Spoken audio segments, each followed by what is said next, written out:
சுற்றி வரேன். சவரே ஆமாடுது. ரோடெல்லாம் சில்லோன்னு இருக்கு.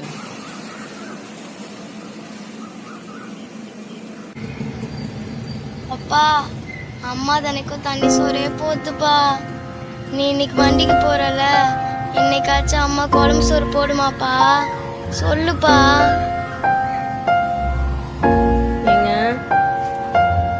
என்னங்க, வீட்டு வாடகை கட்டி 5 மாசம் ஆச்சுங்க.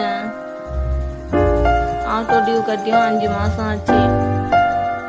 மகளிர் கூட 5 மாசமா கட்டலங்க. வட்டிக்காரங்களுக்கும் 5 மாசமா கட்டல. ரேஷன்ல ஒரு 1000 ரூபா கொடுத்தாங்க, அதையும் வட்டிக்காரங்க விட்டு கட்டலங்க. வந்து புடின்னு போயிட்டாங்க.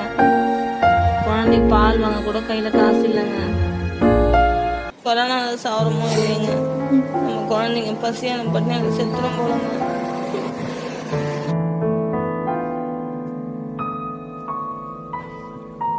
ஏங்க, ஏடிஎம் போயிட்டு வந்தீங்களா? போயிட்டு வந்தேம்மா. எடுத்துட்டு வந்தீங்களாங்க?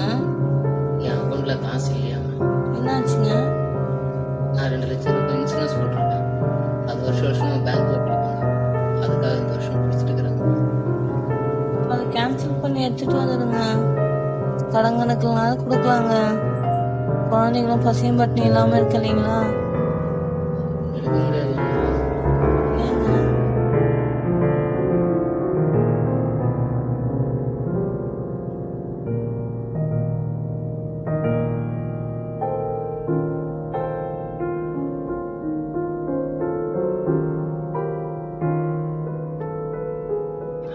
அதை நான் செத்தாதான் எடுக்க முடியுமே.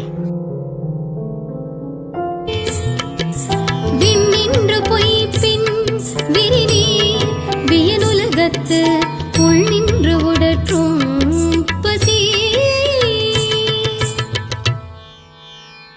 மழை பெய்யாமல் தவறுமானால் கடல் சூழ்ந்த இவ்வுலகில் பசி உள்ளே நின்று உயிர்களை துன்புறுத்தும்.